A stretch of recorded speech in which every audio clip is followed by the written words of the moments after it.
자, 인사합니다. 안녕하세요. 예. 자, 고생하셨습니다. 몇 번을 말하잖아요. 이거는 내신 성적이 아니라고. 그럼 이제 공부하는 거니까 점수에 연연하지 말고 그동안 살면서 시험 잘 본 적이 별로 있냐고요. 없잖아요. 그러니까 너무 걱정하지 말고 이런 게 또 있었구나. 여기 나온 것은 여기 지문은 우리 시험, 우리 중개사 시험 문제 그대로고 또 그다음에 약간 변형신 것도 있고 평가사 시험 지문도 있고 그래요. 그러니까 제가 뭐 여러분이 힘들게 해서 생뚱맞게 갖다 놓고 그런 건 아니니까. 저는 40점대가 나올 줄 알았습니다. 근데 평균이 57점이 나왔으니까 잘하셨습니다. 이렇게 잘한 겁니다. 다른 학원에 비해서 잘한 거예요. 그다음에 제가 내일 모레가 추석인데 줄 건 없고 이거라도 좀 주자 이렇게 그런 것입니다. 자, 보게요. 1번 부동산의 개념에 관한 설명으로 틀린 것 그렇습니다. 그럼 이제 틀린 거 보게요. 1번은 하자가 없잖아요. 1번 하자 없습니다. 민법상 부동산이란 토지 및 그 정착물을 말한다. 이게 민법 99조 1항입니다. 이걸 좁은 의미의 부동산, 협의의 부동산 이렇게 합니다. 2번 공장재단, 강업재단은 준부동산이죠. 그럼 무슨 개념입니까? 법률적 개념입니다. 3번 자산, 자본, 소비재는 경제적 개념이고 그 다음에 읽지 맙시다. 그러잖아요. 이게 아니고 되잖아요. 공간, 위치, 공자, 위하는 기술적 내지는 물리적 개념입니다. 됐습니까? 쉬운 것만 잘해. 물론 쉬운 건 잘하겠지만 4번 답이 4번이잖아요. 저는 1번은 쉽게 맞출 줄 알았어요. 여러분들이 30% 여기 중에서 70% 틀렸다는 소리야. 지금 어디다 답을 하셨을까? 납득이 안 되네. 5번에다 많이 해요. 5번에다가 그렇죠. 5번에다 많이 하셨네. 5번에다가 자, 4번 임목에 관한 법률에서 소유권 보전 등기 임목이죠. 임목은 토지 정착물입니까? 아닙니까? 토지 정착물이잖아요. 나무 토지 정착물이죠. 등기에도 토지 정착물이야. 다만 이렇게 되면 무슨 정착물? 독립 정착물이잖아요. 여기가 독립 종속이란 말이 있어요, 없어요? 없잖아요. 토지 정착물이지. 토지 정착물. 그냥 나무 나와도 토지 정착물이고 등기에도 정착물이 되는 거고 명의방을 갖춰도 정착물이고 다만 등기하거나 명의방을 갖추면 독립 정착물이 되는 거고. 그 4번이 왜 틀려가지고 4번에다 답을 이렇게 쉽게 준 것을 4번에다가 하지 않고 토지 정착물로 취급하지 않는다. 틀린 말이죠. 토지 정착물이 되는 거죠. 만약에 여기다가 종속 정착물로 취급하지 않는다. 그러면 틀린 말이죠. 그런 말은 옳은 말이죠. 종속 정착물로 취급하지 않는다. 그러면 옳은 말이죠. 독립 정착물 되니까. 이건 정착물입니까? 아닙니까? 정착물. 좋아요. 그럼 이 얘기 봅시다. 정착물입니까? 아닙니까? 정착물이야. 정착물인데 무슨 정착물? 독립 정착물. 독립 정착물. 이렇게. 그래서 정착물을 취급하지 않는다. 그래서 틀린 지문이죠. 5번 지문은 우리 시험에라 감정평가사 시험 지문입니다. 여러분들 민법에서 공신원칙 이런 거 배우셨나요? 배웠을 건데요. 이건 알잖아요. 부동산과 동산은 공시 방법을 달리하며 맞잖아요. 부동산은 등기로서 공시하고 동산은 점유로서 공시한다. 그러면 여러분들 등기부 믿고 거래해서 문제가 발생하면 그 등기부가 진정한 걸 우리가 믿어줘요, 안 믿어줘요? 안 믿어요. 그게 공신이야, 공신. 그러니까 내가 요 시계를 가지고 있죠. 이게 동산이죠. 내가 가지고 있으면 내 걸로 믿어준단 말이에요. 그러니까 동산은 공신원칙이 적용되지만 부동산은 공신원칙이 적용돼야 안 돼요. 안 되는 거예요, 그게. 그래서 부동산은 공신원칙이 인정되지 않는다. 평가사 시험 지문입니다. 의미 아셨죠? 무슨 말인지? 네, 됐어요. 그러니까 답은 4번이고 의외로 쉬웠는데 여러분이 많이 틀리셨네요. 이 문제에서 평균 점수를 확 깎아먹었네. 이 문제에서 평균 점수를 많이 맞춰요. 90% 맞춰야 되는데 30% 맞춰가지고 이제 틀리지 않겠죠. 이제 됐어. 이제 안 틀리겠죠. 제가 대충 눌러보니까 어느 분이 틀렸는가 나오고 있습니다. 지금. 자, 2번 문제도 녹록지 않았나 봅니다. 여러분들이 많이 틀렸었어요. 이제 안 틀리면 되잖아요. 자, 답부터 갑시다. 답은 쉬워요. 자, 4번 갑시다. 건부 증가 현상이 발생하면 나지 가격보다 건부지 가격이 높다. 나지 가격이 높을 수도 있고 건부지 가격이 높을 수도 있죠. 일반적으로 나지 가격이 높잖아요. 그건 건부 감가. 근데 건부 증가가 발생하면 건부지 가격이 높을 수 있다 없다? 있다. 답이 4번.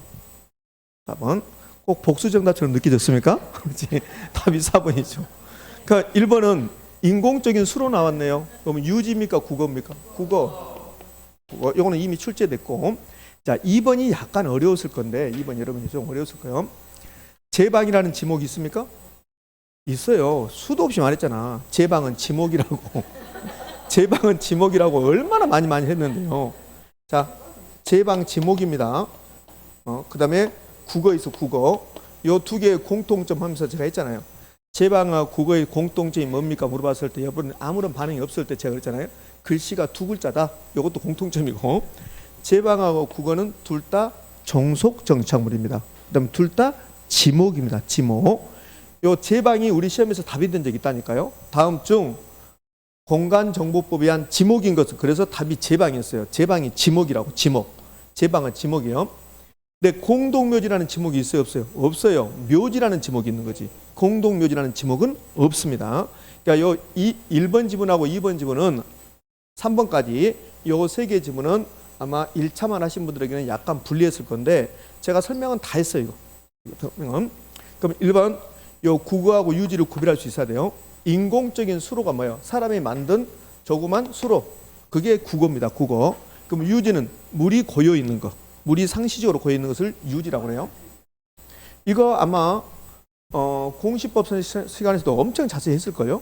유지하고 국어. 이제 1차만 하신 분들은 좀 힘들지만 그러니까 국어가 인공적인 수로, 유지는 물이 고여 있는 거. 물이 상시적으로 계속 상시적으로 고여 있는 저수지 이런 것들 뭐라고 한다? 유지라고 그래요. 그러니까 나는 2차 하지 않고 1차만 하신 분들은 오늘 국어하고 유지를 알고 가는 거야. 아, 국어하고 유지가 이런 차이가 있구나.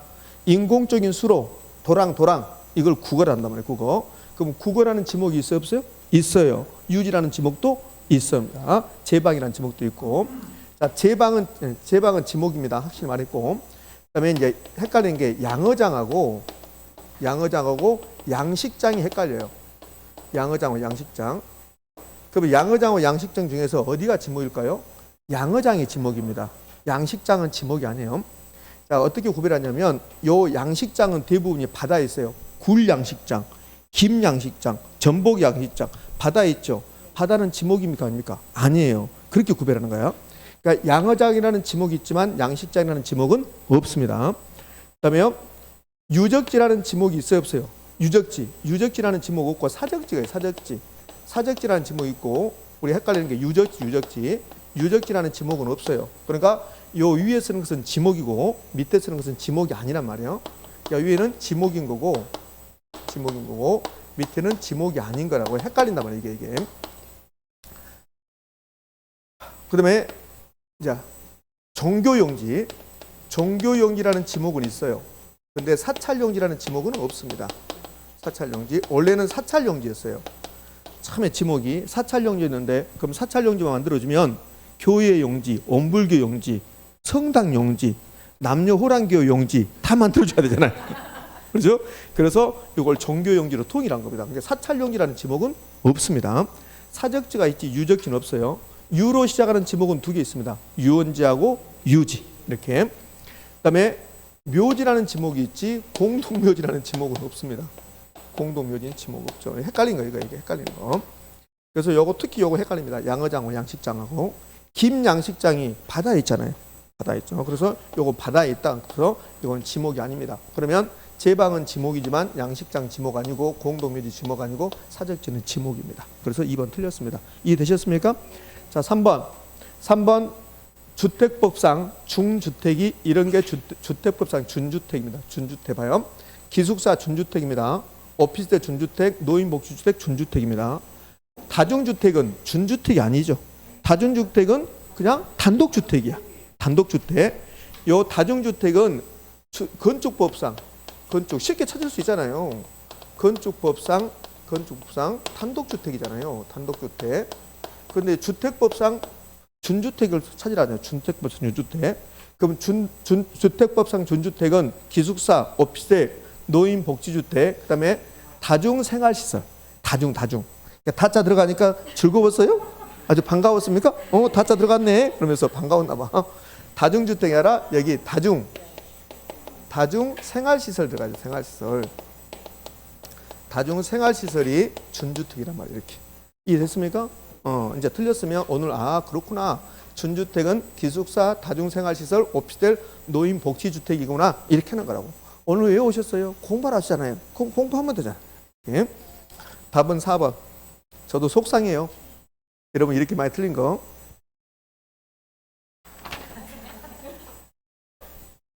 1번하고 2번하고 거의 비슷하게 맞췄습니다. 예? 자, 공지란 대지 면적에서 건축 면적을 해당하는 토지로 OX, X 건축면적에 해당하지 않는 토지지. 공지는 이렇게 대지가 있으면 그러면 건축 면적이 이렇게 있고 이 건축 면적에 해당하지 않는 토지라고 하지. 건축 면적에 해당하지 않는 토지. 이 뒷부분은 건폐율이 상승하면 그럼 공지 면적은 감소한다. 이 뒷부분은 맞아요. 뒷부분은 이 건폐율 크기에 따라서 공지 면적이 달라지거든. 그럼 건폐율이 높아졌습니다. 그럼 공지 면적은요 감소하죠. 뒷부분 맞았고 앞부분이 틀렸단 말이에요. 그럼 공지란 대지 면적에서 건축 면적 해당하는 토지가 해당하지 않는 토지, 이렇게 하지 옳은 집이 되는 거죠. 이번에 약 10% 분이 5번에 답을 하셨습니다. 자, 여기서 이제 2번 문제를 통해서 2번하고 3번 집은 반드시 구별하셔야 돼요. 기억하셔야 돼요. 주택법상 준주택은 기숙사, 다중생활시설, 오피스텔, 노인 복지주택을 주택법상 준주택이라고 한다. 됐습니까? 그 다음에 지목인 것, 지목 아닌 것 좀 구별할 필요가 있어요. 제가 왜 이 문제를 여러분 골탕먹이라고 낸 게 아니란 말이에요. 우리 시험에서 요 지목인 것, 지목 아닌 것 고르는 게 나왔단 말이에요. 실제로. 국어도 지목이고 제방도 지목이고 양식장은 지목 아니고 유적지는 지목 아니고 유적지는 캄보디아 가면 앙코르와트락에서 유적지가 있습니다. 사찰용지, 공동묘지 이런 것은 지목이 아니라는 거 좀 헷갈려 얘기할게요. 됐어요. 3번 문제 갑시다. 3번 문제는 이제 정상으로 돌아오셨네요. 여러분들이 정상으로 3번 문제. 3번 문제는 이 박스에서 고른 건 그렇게 쉽지 않은데 그래도 3번 문제 잘하셨습니다. 틀린 것으로 연결된 게 그렇습니다. 1번 토지하고 별개의 물건으로 취급되는 정착물은 없다. OX, X. 토지하고 별개의 물건으로 취급되는 정착물도 있죠. 독립정착물, 건물, 명인반을 갖춘 수목, 등기된 임목, 판례한 농작물, 토지하고 별개로 취급되는 정착물에 해당되는 거죠. 그래서 기억은 틀렸습니다. 그럼 기억은 있다 없다? 있다. 독립정착물이 있으니까 니은 명인반을 갖춘 수목은 토지와 별개로 거래 대상이 된다. OX? O. 명인반을 갖춘 수목은 독립정착물 토지와 별개로 거래 대상이 된다. 토지와 별개로 양도할 수 있다 없다? 있다. 디귿 주택, 등기된 임목, 국어, 돌담 등은 토지와 독립된 물건이다. 아니죠. 이 두 개는 토지와 독립된 물건이 아니죠. 이건 아닙니다. 앞에 두 개가 토지하고 독립된 거고 이거는 종속정착물이 될 거니까. 그래서 틀렸습니다. 리을 임차인이 설치한 선반은 임차인이 설치한 물건은 원칙적으로 부동산 정착물로 본다 안 본다? 안 보고 동산으로 보는 게 일반적이다. 미음 어떤 물건이 건물의 특정 위치나 특정 용도에 맞게끔 특별히 구축되어 붙었다면 그러면 이것은 항구성이 있는 걸로 본다. 그러면 정착물을 취급한다 한다? 한다. 그래서 기억하고 뭐가 틀렸어요? 디귿이 틀렸습니다. 답은 2번인가요? 네, 잘하셨습니다. 자, 4번 문제 가자고요. 토지 특성 틀린 거 답 1번. 토지의 특성을 그렇게 많이 해도 80% 넘어가기 힘드네요. 여러분 60% 정도 맞췄습니다. 1번 부동성은 부동산 활동을 국제화시키고 지역화시키고 여기까지 맞네요. 임장활동을 배제시키는 겁니까? 임장활동을 시키는 겁니까? 임장활동화 시키는 거죠. 배제시키는 게 아니라. 그래서 답이 1번입니다. 2번 부증성은 토지 공급 곡선을 완전 비탄력적으로 만들고 더 정확하게는 토지의 물리적 공급 곡선은 완전 비탄력적으로 만들고 단기든 장기든 완전 비탄력적. 그다음에 이 부증성 때문에 토지형이 집약화되죠. 부증성 때문에. 그럼 토지형이 집약화된단 말은 토지에 대해서 자본의 투입량이 증가한다, 감소한다? 증가한다. 토지에 대한 자본의 투입 비율을 증가시키는 원인이다. 그러니까 토지가 부족하니까 자본의 투입량을 증가시킨다. 그럼 이 말은 다른 말로 하면 집약화. 토지 이용 집약화. 부증성 때문에 집약화된다. OX, O. 보잖아요. 자, 2번 옳은말. 3번 영속성은 소모를 전제로 한 재생산 이런 적용을 불가능하게. 영속성 때문에 소모를 전제로 다시 만든다 말은 있다 없다? 없다. 토지를 평가할 때 직접 하는 법, 수익하는 법이 나와도 되고 직접 하는 법이 나와도 되고. 4번 개별성은 일물 일가의 법칙을 배제시키고 특정 부동산에 대한 시장 정보 수집을 어렵게 하여 거래 비용을 높게 한다. 개별성 때문에 특정 부동산에 대한 시장 정보 수집을 어렵게 한다. 왜 그럴까요? 거래의 비공개성. 거래의 비공개성 때문에 정보 수집이 용이하다, 곤란하다? 곤란하다. 그래서 거래할 때 비용을 많이 들게 한다. 4번 문제는 나머지 지문 갈 것도 없잖아요. 1번에서 바로 틀렸다는 것을 알 수 있으니까. 5번 부동산 세제 변화. 세제가 세금 제도입니다. 그다음에 토지용 규제가 변화했습니다.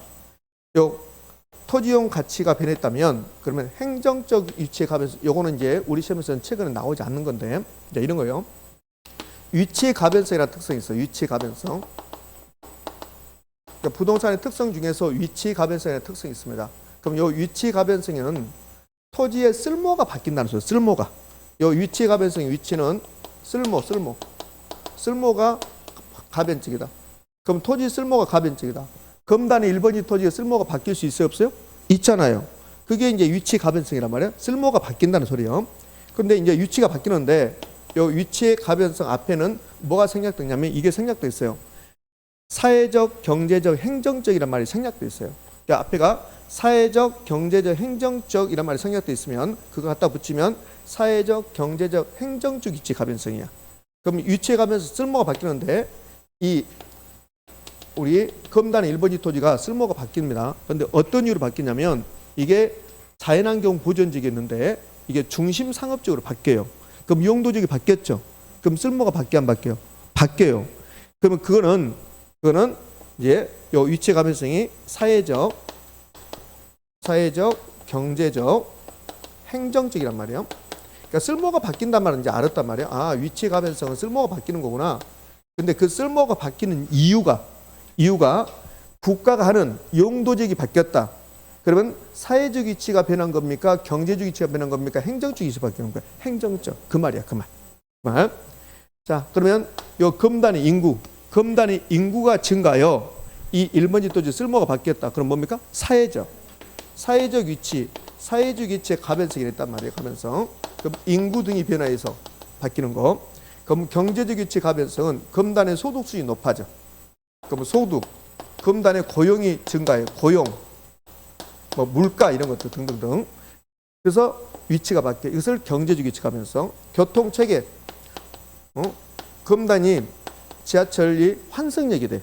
그러면 교통 체계가 변화해서 쓸모가 바뀌어. 이것은 무슨 위치? 경제적 위치 가변성. 그럼 행정적 위치 가변성은 토지용 규제가 바뀌었습니다.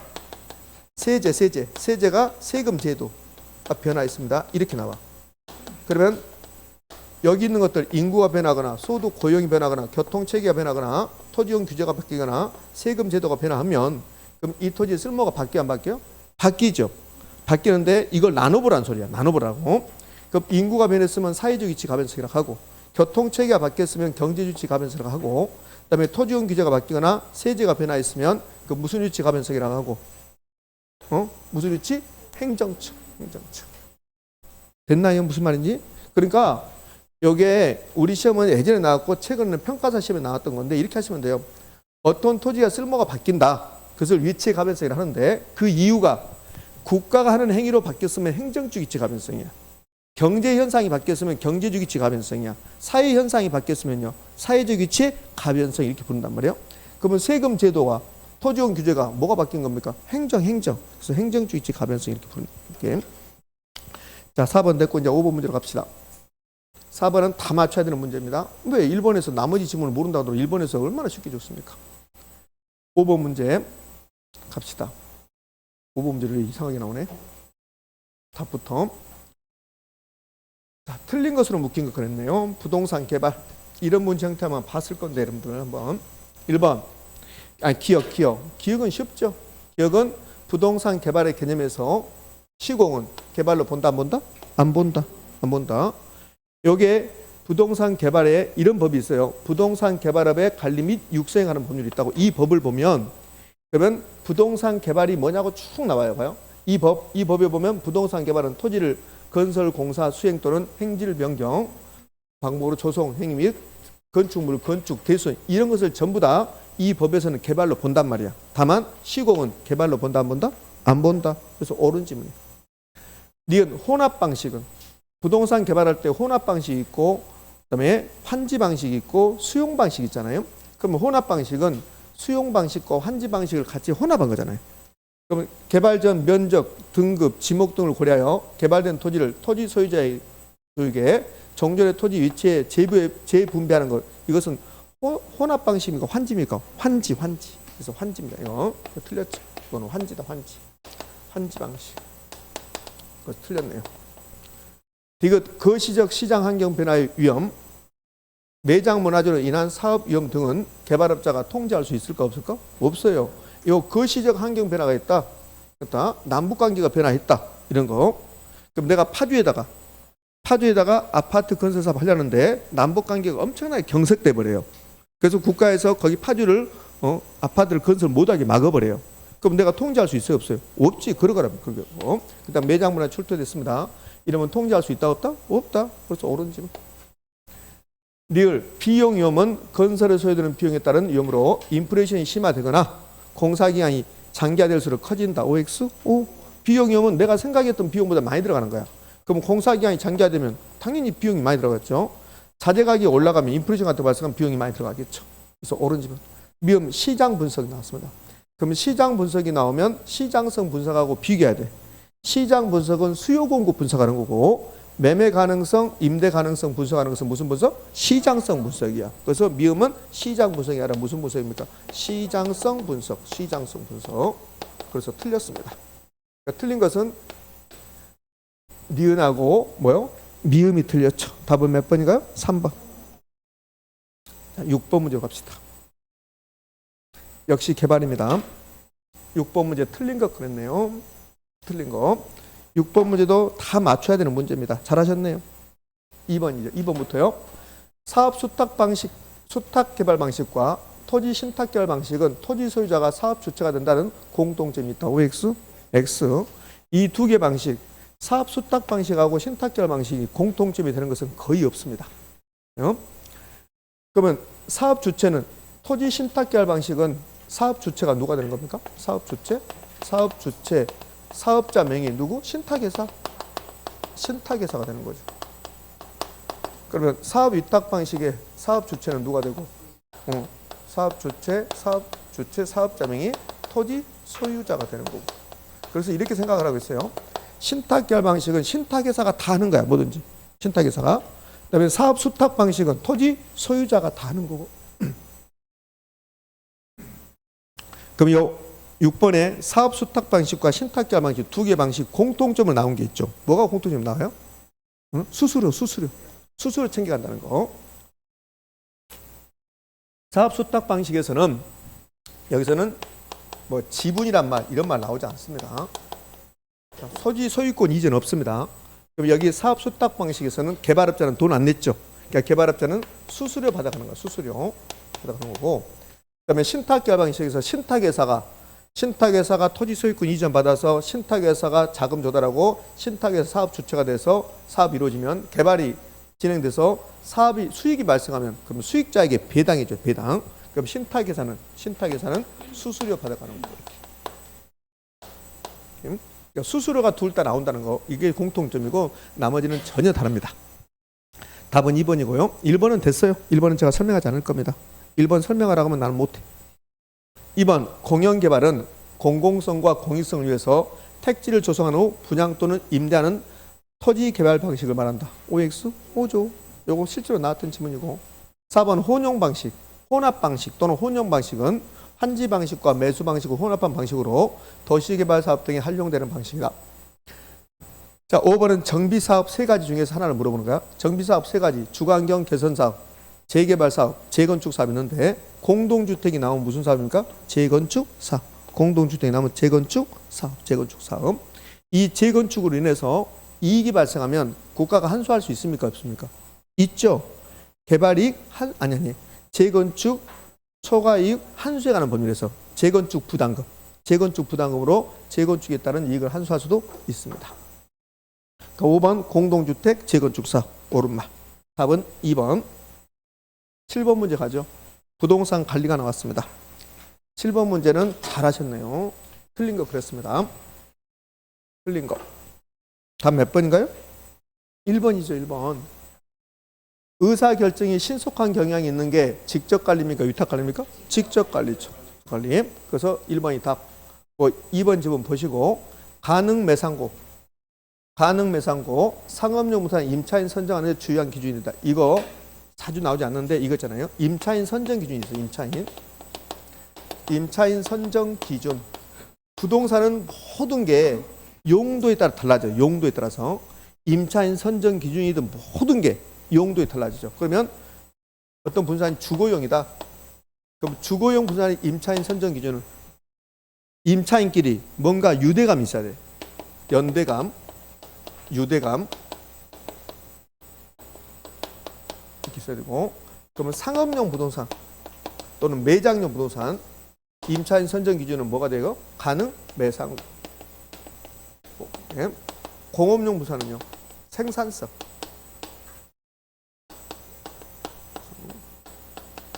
잘 나오지 않는 친구이죠. 그럼 임차인 선정 기준, 임차인 선정했으면 임대차 계약. 임대차 계약의 유형. 임대차 계약의 유형에서 주거용 부산은 주로 무슨 임대차입니까? 총임대차. 총임대차.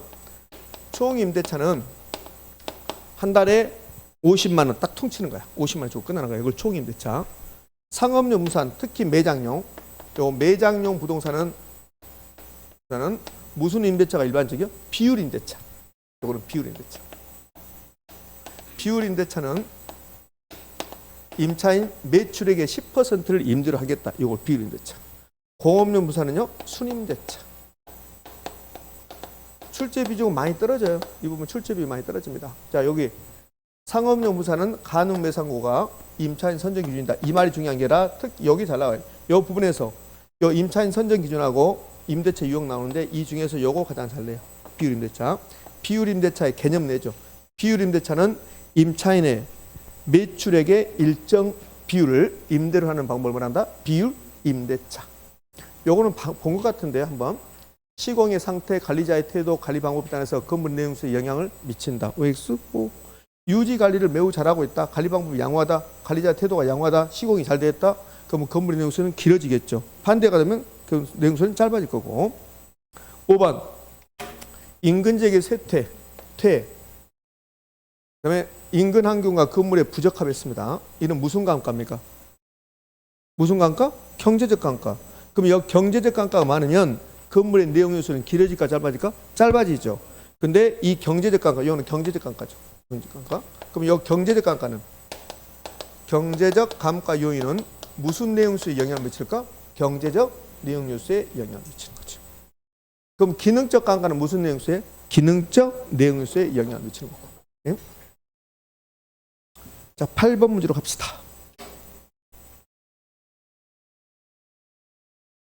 마케팅 틀린 거 그랬네요. 8번 문제는 상대적으로 약간 어려울 수 있습니다, 여러분들. 그러니까 8번 문제는 나머지가 다 옳은 말이니까 너는 틀렸다 이렇게 하는 것도 괜찮아요. 자, 5번부터요. 이건 한번 봤을까? 제가 말했나 이거? 광고, 아니 개인 또는 가정에 이용되는 실용적이며 장식적인 물건의 상호, 그다음에 전화번호 등을 표시하는 것으로 분양 광고에 주로 활용되고 있다. 이게 무슨 광고입니까? 노벨티 광고입니다. 이걸 노벨티 광고라 해요. 노벨티 광고. 노벨티. 제가 막 헷갈리고 있는데 우리 학원에서 했던가 안 했던가? 노벨티 광고를 한번 자기가 기억 안 나면 안 했다 해버리면 어떡해? 그러면요? 이걸 노벨티 광고라. 노벨티. 노벨티 광고라고 합니다. 야, 처음 들어보면 시험장에 가면 있잖아요. 시험장에 가면 처음 들은 말이 나와요. 제가 그랬잖아요. 제가 부동산학에 대해서 10%도 모른다고. 네? 그러니까 처음 들어본 말이 나옵니다. 그래서 노벨티 광고를 이제 새롭게 알고 가는 거예요. 실제로 이 노벨티 광고가 단독 문제 나온 적이 있어요. 예전에. 그럼 노벨티 광고가 뭐가 노벨티 광고냐면 여러분들 냉장고 집에 가면 냉장고에 가면 그럼 병따기 붙어 있죠. 그 병따기에 보면 예전에는 주변에 치킨집 하면 병따기 많이 줬어요. 병따기. 그래서 그 무슨 치킨 써졌잖아요. 그걸 노벨티 광고라고 그래요. 개인 또는 가정에서 이용되는 실용적이고요. 그러면 장식적인 물건에다가 광고하는 거. 보험 설계사님들이 볼펜 주다고 볼펜. 그게 노벨티 광고입니다. 그럼 보험 설계사님들이 볼펜 좀 보면 보험 설계사 누구누구 써졌잖아요. 그게 노벨티 광고예요. 그 남성들, 저는 예전에 담배 피울 때 라이터가 주머니 한 2개 정도, 어쩔 때는 하나 있고 2개 있고, 어쩔 때는 막 집에 가면 5개 있어요, 실제로. 지하철 내리면 나이트를 줬다고 이렇게 광고하면서 그 나이트가 이렇게 돼 있어요. 이렇게 나이트가 있으면 이렇게 돼 있고 여기가 무슨 미녀 30명 항시 대기 이렇게. 그래서 얘가 그리움, 상호가 그리움 이렇게 써 있어요. 이렇게. 그러니까 뒤편을 보면 그러면 여기는 이제 조그맣게 밑에가 맥주 양주 써졌고 그 뒤편으로 가면 이제 뒤편으로 가면 뭐라고 써 있냐면 이렇게 써 있어. 이렇게. 요 부채야 부채. 부채 이렇게. 예. 과부청 이렇게 썼다고. 이런 나이트들 남자들 많이 받았을 겁니다. 이게 노벨티 광고입니다. 노벨티 광고. 됐습니까? 노벨티 광고. 그러면 5번은 배너 광고입니까? 노벨티 광고입니까? 노벨티 광고죠. 그럼 노벨티 광고 예전에 한번 우리 시험 나왔고 배너 광고는 인터넷 같은 거 보잖아요. 그러면 광고하는 거 있잖아요. 네이버 홈페이지 광고 이렇게 했잖아요. 이게 여기 누르면 거기 막 연결돼 버리잖아요. 그걸 배너 광고 이렇게 해요. 배너 광고. 그다음에 길거리에 보면 이렇게 막 씌워놓은 거 있죠. 그것도 배너 광고라고 합니다. 그러니까 배너 광고는 인터넷에 보면 그렇게 하는 거고, 이거는 노벨티 광고입니다. 그러니까 좀 어려울 수 있어요. 그 나머지 지문을 보고 나머지가 옳은 말이면 그러면 5번이 틀린 말 이렇게 해야 되죠. 예? 그래서 맞춰야 되잖아요. 자, 1번은 시장 세분화는 시장을 나누는 것이다. 구매자 집단을 세분하는 것이다. 수요자를 세분하는 것이다. 옳은 말. 2번 마케팅 믹스라는 요거 4P 믹스죠. 마케팅 목표 효과적인 달성을 위해서 4가지 P, 4P. 요거는 뭔가요? 요거는 제품, 유통 경로, 가격, 그다음에 판매 촉진, 프로모션 조합을 말한다. 그러니까 요 2번 지문은 4P 믹스가 뭐냐고 물어보는 거야. 4P 믹스가. 3번 브랜드 가치 요거는 보셨고, 브랜드 가치 낮은 아파트나 새로운 고객 확보하기 위해서는 무슨 전략? 저가 전략. 판매 촉진은 표적 시장에 반응을 빠르고 강하게 자극 유인하기 위한 전략을 말한다. 여기서 뭐죠? 경품 주는 거. 경품 주는 거. 답은 몇 번? 5번. 자, 새롭게 이런 게 있구나 하면 돼 이렇게. 근데 여러분들 답을 몇 번이나 많이 하셨나 볼까요? 답은 2번하고 4번에 답을 많이 하셨네. 2번하고 4번은 이렇게 답을 많이 하셨을까? 배너 광고, 노벨티 광고 구별할 수 있겠습니까? 예. 자, 9번 문제 갑시다. 9번 문제. 역시 틀려서는 안 되는 문제죠. 매우 빈번하게 나오고 여기는 거의 노출됐다고 보면 되고 이런 문제 잘 나오니까 잘 하셨습니다. 예. 자, 답은 2번이네요. 읽어보는 순간 이건 재화가 2개 나왔으니까 대체제 보완제 물어보는 거고, 재화가 2개 나오면서 퍼센트가 나오면 뭘 물어본다? 교차 탄력성 물어보는 거고. 그럼 첫 번째 A는 뭘 물어봤냐면 A 아파트 수요 가격 탄력성입니다. 아파트 수가탄. 아파트 수가탄은 수요량 변화율, 가격 변화율이죠. 가격은 10%가 변화했습니다. 수요량은요. 요거 갖다 쓰면 안 돼. 이건 연립주택입니다. 아파트 수요량은요 4%가 감소했습니다. 그러면 0.4죠. 0.3은 탄력적입니까? 비탄력적입니까? 비탄력적이죠. 그러니까 여기다 0.4지 않고 비탄력적, 탄력적, 비탄력적 이렇게 할 수도 있는 거 이렇게. 그럼 0.4가 되니까 답은 2번 아니면 5번이죠. 자, B는 아파트 가격에 대한 연립주택 수요 교차 탄력성. 수교탄 쓸게요. 수교탄입니다. 그럼 수교탄 공식은 수요의 가격 탄력성점 해라. 수요량 변화율을 가격 변화를 해라. 가격 앞에 있는 제하와 수요량 앞에 있는 제하가 같은 제하, 다른 제하? 다른 제하. 가격 앞에 있는 제하가 뭐요? 아파트 가격 변화율, 연립주택 수요량 변화율. 그럼 아파트 가격은 몇 퍼센트가 변했어요? 10%. 수요의 교차 탄력성은 플러스 마이너스 붙인다 안 붙인다? 붙인다. 수요의 가격 탄력성만 플러스 마이너스 안 붙이는 거고. 왜? 절대값 씌울 거니까. 내 수요의 교차 탄력성이나 소득 탄력성은 플러스 마이너스를 붙인단 말이에요. 그럼 아파트 가격이 올라갔잖아요. 몇 퍼센트? 10%. 플러스 10%. 연립주택 수요량은 증가해서 감소해서 증가. 몇 퍼센트? 8%. 플러스 8%. 그럼 몇입니까? 0.8. 그러면 답 나왔네 이제. 답 몇 번이요? 2번. C. 재화가 2개 나왔잖아요. 재화가 2개 나오면서 아파트하고 연립주택. 아파트 가격이 올라갈 때 연립주택 수요량이 증가해서 무슨 제? 대체제. 틀리신 분은 실수해서 틀렸거나 어쨌든 간에 점검을 하셔야 돼요. 1번에다 답을 하신 분들도 꽤나 됩니다. 1번에다가 1번에다 답을 하면 안 되지. 2번이나 5번에다 둘 중에 하나 답을 하셔야 되니까 이제 맞추면 되죠. 이제 틀리면 안 되고 10번 문제로 갑시다. 이제 틀린 거 그랬네요. 5번 10번의 답이 5번입니다. 이런 식으로 뭐 곤란해져요. 5번 균형 상태인 시장에서 건축 원자재 가격이 하락했답니다. 그러면 가격은요? 하락하겠지. 건축 원자재가 하락하면 이거 이제 수요 공급 논리로 가면 이렇게 되죠. 이거는 공급 증가 감소 증가 공급이 증가했잖아요. 근데 수요는 말이 없잖아. 그러니까 수요는 그대로 있는 거야. 공급이 증가했죠. 그럼 공급이 증가하면 가격은요 떨어지고 거량은 증가하고 이렇게 나와야지. 거량은 감소한다고 나잖아. 감소. 가격 떨어진 것은 맞아요. 거량은 감소한다고 나죠. 감소. 틀렸죠. 거량은 증가한다. 증가. 그래서 답은 5번입니다. 1번 대체주택 수요가 증가했답니다. 아파트 입장에서 대체주택 수요가 증가했대요. 그럼 연립주택 수요가 증가한 거죠. 그럼 아파트 수요는요? 감소. 대체주택 가격이 상승하면 이건 대체 가격 상승. 그러니까 1번 지문은 이건 물어본 거야. 10번의 1번 지문은 여러분에게 뭘 물어보냐면 대체재 가격이 상승했습니다.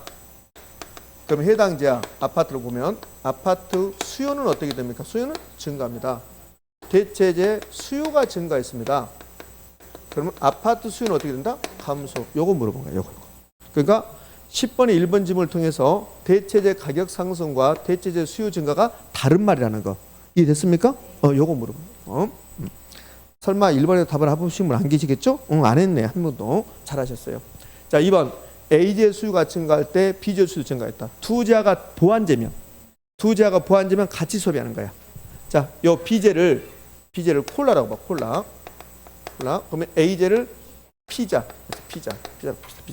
그럼 피자 수요가 증가하면 콜라 수요도 증가하겠죠. 두 재화는 무슨 재? 보완재. 그럼 이제 반대로 A재 수요가 증가할 때 B재 수요는 감소했다 이거야. 감소. 무슨 재? 대체재. A재 수요가 증가할 때 B재 수요가 증가했다. 그러면 A, B 재화가 두 개 나왔으니까 대체재 보완재고 한 재 수요가 증가할 때 다른 재 수요 증가했다. 보완재는 같이 소비야. 같이. 그럼 A재 수요 증가, B재 수요 증가. 그럼 무슨 재? 보완재. 그럼 이것만 기억하고 있으면 이제 대체재는 기억할 필요 없잖아요. 두 개 다 하면 헷갈리니까. 그럼 대체재는 반대니까 A재 수요가 증가할 때 B재 수요는 감소. 이렇게 되겠지.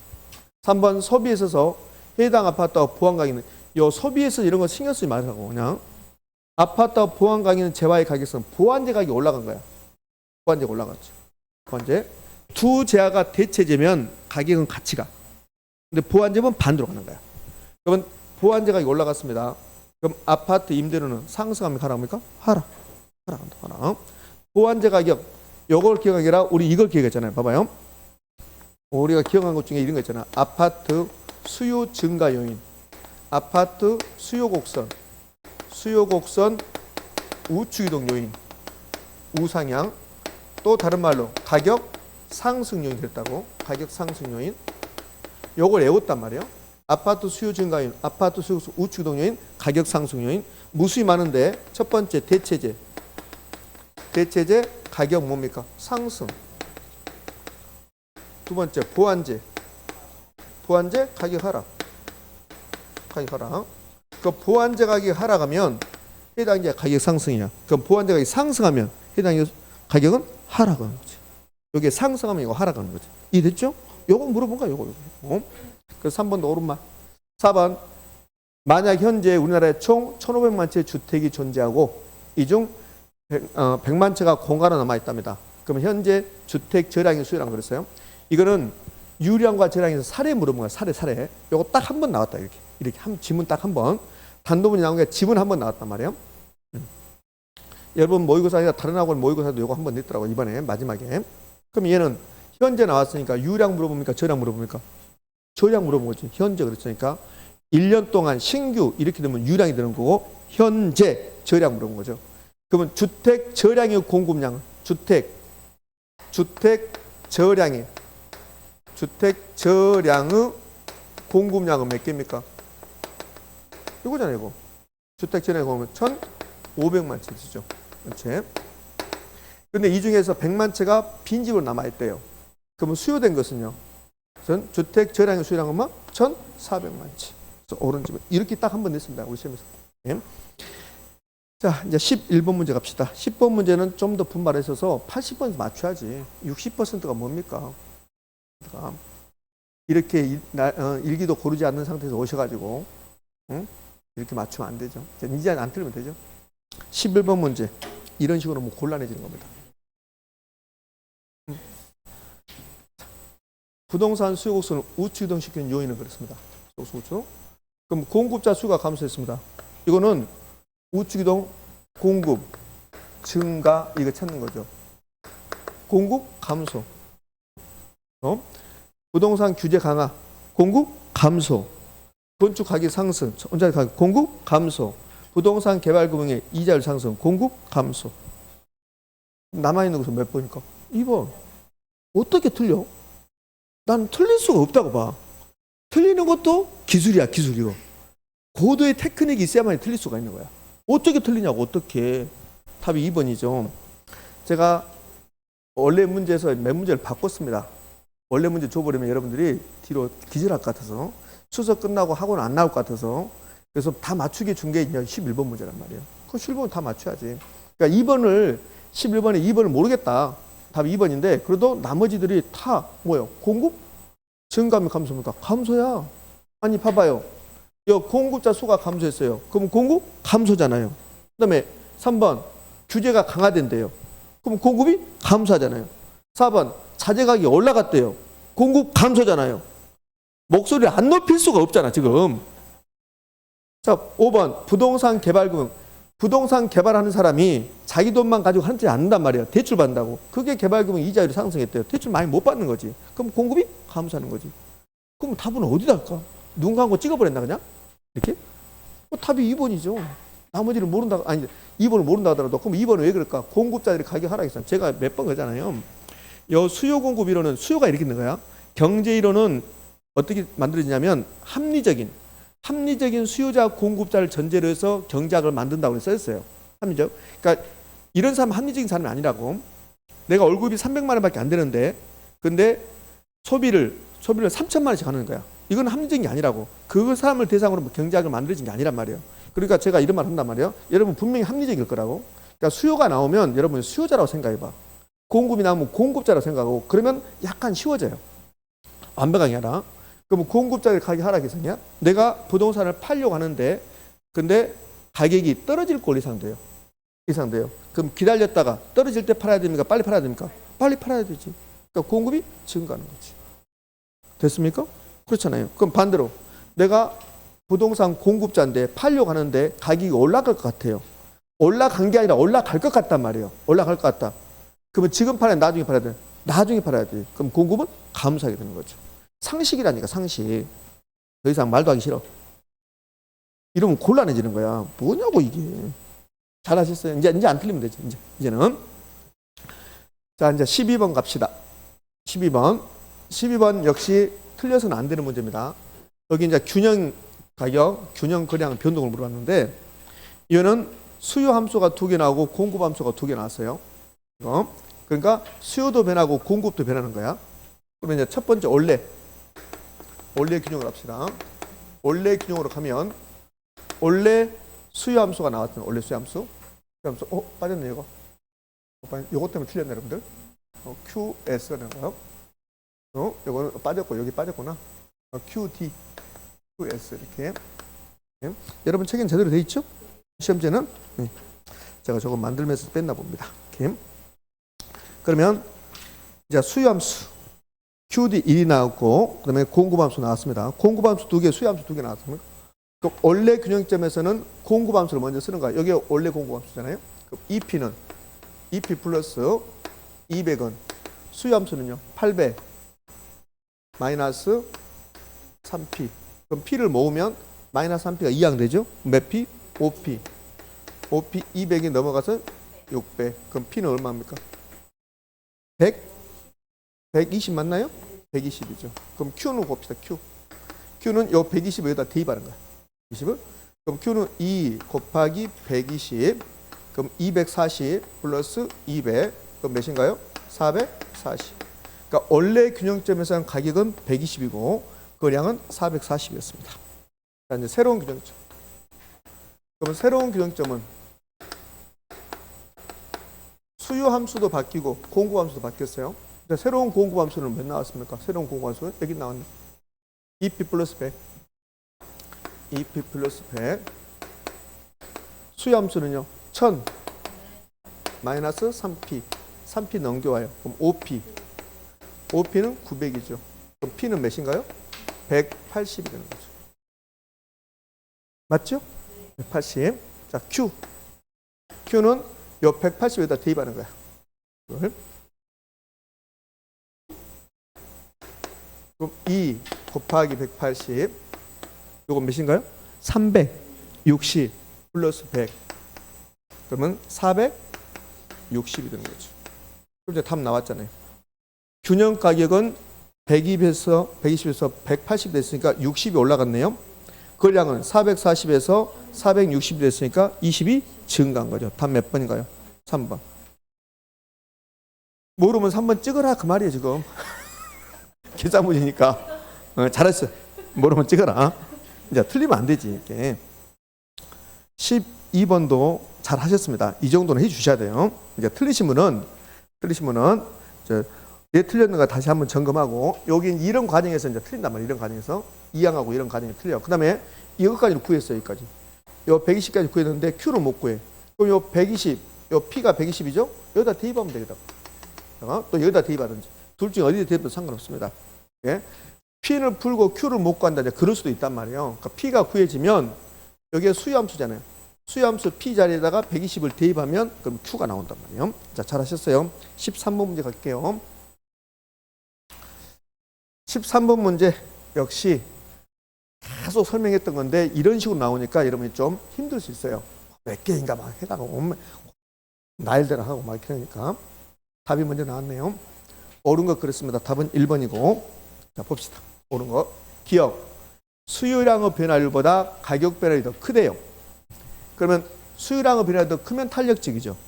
맞잖아요. 그럼 수요량의 변화율보다 가격 변화율이 더 크잖아요. 여기 탄력적이냐 비탄력적이냐. 탄력성 1보다 크냐 작냐는 수요량의 변화율과 가격 변화율을 결정한단 말이에요. 그럼 수요량의 변화율보다 가격 변화율이 더 크대요. 그러면 탄력성 1보다 클까 작을까? 1보다 작죠. 수요의 가격 탄력성은 1보다 작다. 탄력적이다. 탄력성 1보다 크다. 탄력적이면 이거는 지금 요 기억은 우리 수요 가격 털에서 표 뭔가요? 표. 그 표에서 탄력적이면 수요량 변화율하고 가격 변화율 중에서 어디가 더 커요? 수요량 변화율이 더 크잖아요. 양 변화율이 크잖아요. 그럼 요것 마시면 돼. 이제 비탄력적이면. 그럼 비탄력적이란 말은 탄력성 1보다 작으면 수요량 변화율과 가격 변화율 중에서 어디가 크다? 가격 변화율이 더 크다. 됐죠? 그럼 요거 수요량 변화율과 가격 변화율이 더 크면 탄력성 1보다 작고 비탄력적이죠. 그러면 1번 기억점은 5입니까? X입니까? 5. 5잖아요? 오, 헷갈리다 지금. 수요량 변화보다 가격 변화가 더 크잖아요. 딱 기준을 하나 잡는 거야. 기준 하나. 그러니까 요 두 개가 반대니까 기준 하나. 무조건 량 변화가 크면 탄력적이야. 량 변화가 크면. 그럼 수요량 변화가 더 크다? 그럼 탄력적이다? 탄력성 1보다 크다 그렇다고. 그럼 요거 기준 잡고 있다가 좀 가격 변화가 더 크잖아요. 그럼 반대지. 그럼 탄력적, 비탄력적. 비탄력적, 탄력성 1보다 작다. 이렇게 나와야지. 그래서 기억으로 옳은 말이고. 니은. 용도 전환이 용이합니다. 그럼 용도가 다양하고 용도 전환이 용이할수록 수요가 탄력적, 비탄력적? 탄력적. 그럼 용도 전환이 용이한 지하일수록 수요가 탄력적이야. 탄력적. 그럼 탄력적이면 수요 곡선의 기울기는 완만 급경사? 완만. 그래서 옳은지. 디귿. 수요 함수가 P는 300 나왔어요. 피탄 이렇게 나오면 완전 탄력적. 완전 탄력적 나왔잖아요. 완전 탄력적이면 수요 곡선은 수직선, 수평선 오른쪽. 리을. 수요의 임대료 탄력성 1인 경우. 자, 1입니다. 단위 탄력적이죠. 그러면 수입은 증가, 감소, 불변. 탄력성, 수요의 임대료 탄력성 1이다. 그러면 단위 탄력적이다. 그럼 가장 먼저 나와야 되는 게 단위 탄력적이다. 아, 수입은 불변. 그 임대료가 10% 상승하면 임대인의 수입은 10% 증가하라 상승한다 하더라도 수입은 뭐요? 불변. 불변이지, 불변. 변화가 없다. 탄력성이 1일 때 수입은 불변. 탄력성이 0일 때 10이 올라가면 수입도 10이 증가 이렇게 하지. 자, 두 개 비교해 봐요. 자, 수임탄이 수요의 임대료 탄력성, 수요의 임대료 탄력성에 따라서 수입이 달라지니까 수임탄이 1이다. 수요의 임대료 탄력성이 1이다. 그러니까 좀 헷갈리니까 1이다. 단위 탄력적이다. 이렇게 되면 그러면 가격이 또는 임대료가 올라가든 떨어지든 수입은 변화가 있다 없다? 없다. 수입 불변. 그럼 수임탄이 0이다. 완전 비탄력적이다. 그럼 완전 비탄력적일 때는 가격이 10%가 올라가면 수입도 몇 퍼센트 올라간다? 10%. 수입도 10% 올라간다 이렇게 하지. 그럼 가격이 10이 떨어지면 수입도 10이 떨어진다.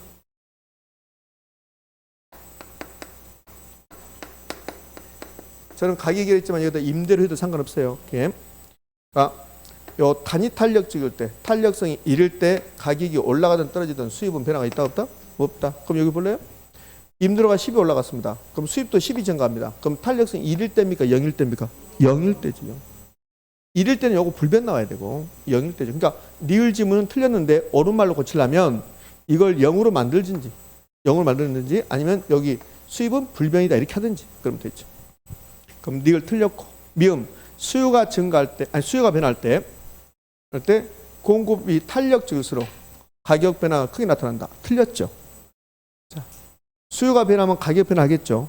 이때 공급이 비탄력적일수록 비탄력적일수록 가격 변화가 크죠. B가 크다. B가 크다. 지금 이해됩니까? 그렇죠. 두 개가 틀렸네. B가 크다. 그러면 답은 1번. 자, 13번 문제 여러분이 많이 틀렸어요. 50% 많이 못 맞췄으니까 많이 틀렸습니다. 지금. 그러니까 이런 문제가 약간 어려워요. 그냥 여기 좀에서 틀린 거 고르세요. 옳은 거 고르세요. 그것보다는 좀 더 어렵죠. 사실은 이거보다 더 어려운 것은 몇 개인가 미쳐볼 것 같지. 그렇지? 그냥 요거를 1, 2, 3, 4 하면서 여기서 옳은 거 골랐으면 그러면 더 쉬웠을 거라고 이렇게.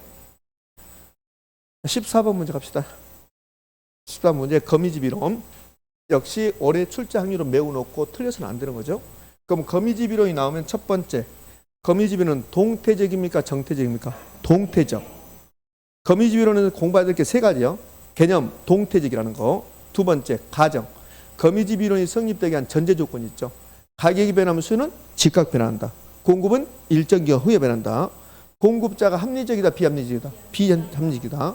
공급자가 비합리적이란 말은 공급자가 내년 가격을 생각하지 않고 오로지 현재 가격에만 반응한다.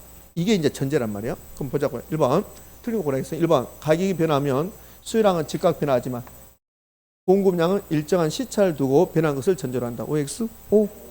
거미집이 나오면 이런 말들이 나오면 이제 수탄수 공기수가 아니고 유형이 아니고 요 가정이 나오면 여러분 머릿속에 지워졌다면 공부에서 지워졌다면 양파를 생각 양파.